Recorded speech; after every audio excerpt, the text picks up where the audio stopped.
Estudiantes, buenas tardes. Hoy vamos a continuar con la segunda parte del tema, la historia de nuestras naciones y o pueblos desde su origen. La historia de nuestro planeta Tierra se halla dividida en eras para hacer mucho más asequible la comprensión de la evolución del mundo y los seres que lo componen. Como en la anterior clase se les mencionó, la historia del planeta Tierra está dividida en periodos, épocas, eras, eón, que es el lapso de tiempo más grande, más amplio. En este caso vamos a hablar de las eras y vamos a empezar con lo que es la era azoica. Ausencia de vida en la Tierra. Como ustedes pueden apreciar en la imagen, la Tierra, como ustedes la pueden apreciar, está con un clima o con una temperatura muy alta, ya que no se había enfriado todavía la Tierra, según la explicación científica. Ustedes pueden ver fuego en distintas regiones del planeta, lo que quiere decir no apto para la vida en este planeta, en ese entonces. Pasemos a la siguiente era arcaica, con la aparición de los primeros seres unicelulares. Bien, pasado muchos años, los científicos explican así, millones de años para que se enfríe la Tierra, donde había mucho fuego, mucho calor, no era apto para la vida. Pasan muchos años y cuando se enfría ya existe obviamente agua, bueno, todo lo que es un clima apto para lo que es la vida. Aparecen los primeros seres unicelulares, que quiere decir seres que tienen una sola célula. La siguiente era es la paleozoica. La vida pluricelular aparece en los océanos. Bien, cuando aparece la vida en el planeta Tierra, aparecen los seres unicelulares, seres que tenían una sola célula.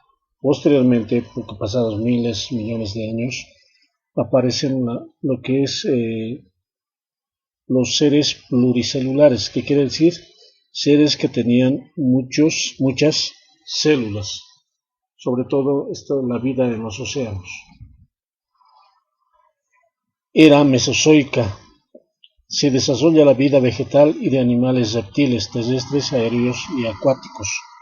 Como ustedes pueden apreciar en la imagen, bueno, en las dos primeras eras, pues, bueno, en las anteriores eras, la vida era acuática. Con el pasar de los años, millones de años, explican, ya se desarrolla la vida vegetal. Ahí pueden ver árboles, diferentes vegetaciones en el gráfico, y también de animales reptiles, como los dinosaurios. Ya se puede apreciar la vida animal en lo que es las regiones terrestres. La era cenozoica, predominio de los mamíferos, siendo parte de ella la especie de los homínidos. Recordemos que el término mamífero quiere decir que las hembras tienen sus crías y las alimentan con su leche. Bueno, entonces va a existir animales como los que ustedes pueden apreciar en la imagen, que cuando tienen sus crías, pues los alimentan con su leche.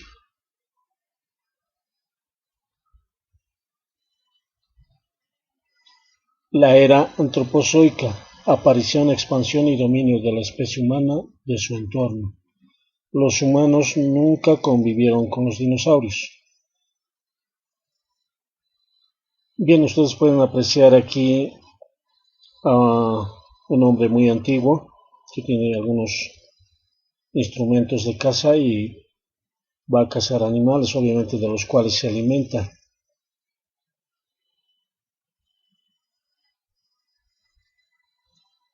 Entonces, esta era es la era de la aparición de la especie humana.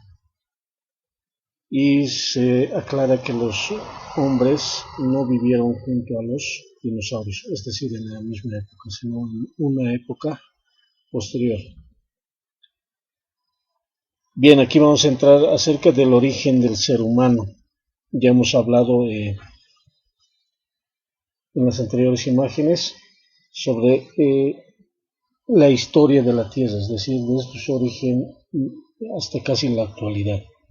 ¿Por qué pasos ha pasado? ¿Por qué eras? Según la explicación, estamos hablando del ámbito de lo que es la ciencia, los científicos. Pero ahora hablemos de cómo se origina el ser humano. Hay una explicación que es conocida como creacionismo o creacionista. Y aquí se explica, basado en la Biblia, obviamente, se basa fundamentalmente en la fe.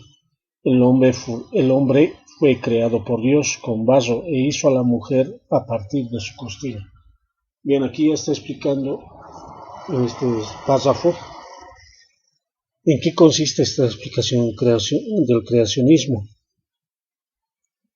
Se basa fundamentalmente en la fe, en la creencia de que Dios creó al ser humano, al hombre. Y en la Biblia nos establece que el hombre fue creado de barro. Y la aparición de la mujer fue cuando Dios hizo dormir al hombre y de su cuerpo sacó una costilla. Y de esa costilla formó a la mujer.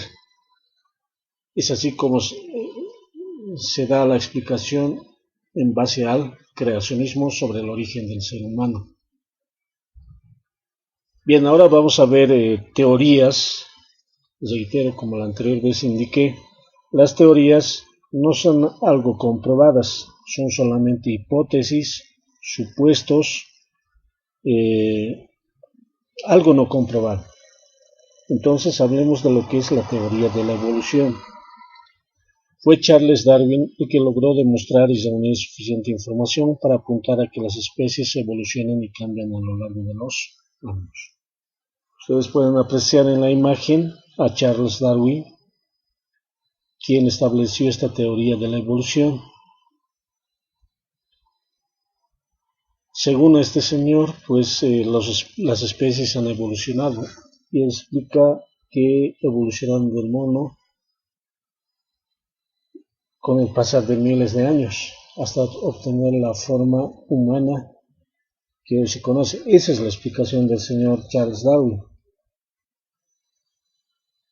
Entonces las especies, según Charles Darwin, explica que con el paso de largo tiempo, de los años, las especies van cambiando.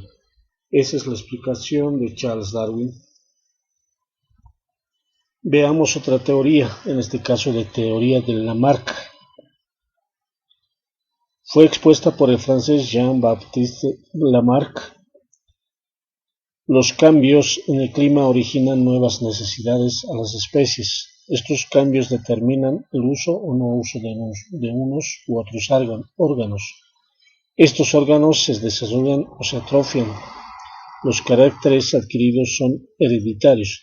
En la parte izquierda de su pantalla tenemos a Lamarck, el francés Jean-Baptiste Lamarck. Él establece su teoría de Lamarck, y expone, habla sobre la evolución del hombre y da ciertas características de esta explicación. Por ejemplo, los cambios en el clima originan nuevas necesidades en las especies, es decir, los cambios en el clima, en climas frígidos, obviamente las especies van a tener necesidades de abrigarse, de calentarse, como el uso del fuego. En climas cálidos, las personas, los seres humanos, explica que no utilizan mucha ropa, o sea, por el mismo clima es fresco, muy caluroso y no necesitan de mucha ropa, utilizan lo necesario por el calor, ¿no?, que existe en esos lugares. Estos cambios determinan el uso o no uso de unos u otros órganos. Entonces también el clima va a afectar en lo que es al uso o no de algunos órganos u otros órganos en los seres humanos. Estos órganos se desarrollan o se atrofian. Cuando uno utiliza los órganos, se desarrolla, pero cuando no, se atrofian, es como si se quedaran estáticos. Los caracteres adquiridos son hereditarios, o sea, las características que una persona o un ser tiene, los adquiere de forma hereditaria, es decir, de sus padres o de sus progenitores. Bien, hablemos ahora sobre las leyes de Mendel. Las leyes de Mendel hablan más sobre la herencia genética de las especies que de su propio origen. La combinación de los genes determina el carácter dominante o recesivo en algunas o recesivo según las especies.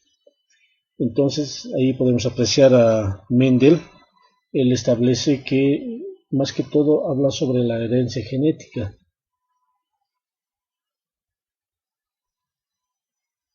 Entonces habla de que en este caso del ser humano va a influir mucho en los genes, la combinación de genes, ¿no?, que determina el carácter dominante o recesivo en una persona o en un ser. Hablamos de los genes que son heredados, por los progenitores, por los padres en el caso de los seres humanos. Entonces, esa combinación de genes va a establecer que un carácter dominante o recesivo en la personalidad del ser humano. De esta manera concluimos lo que es el avance del tema, de este tema. Gracias.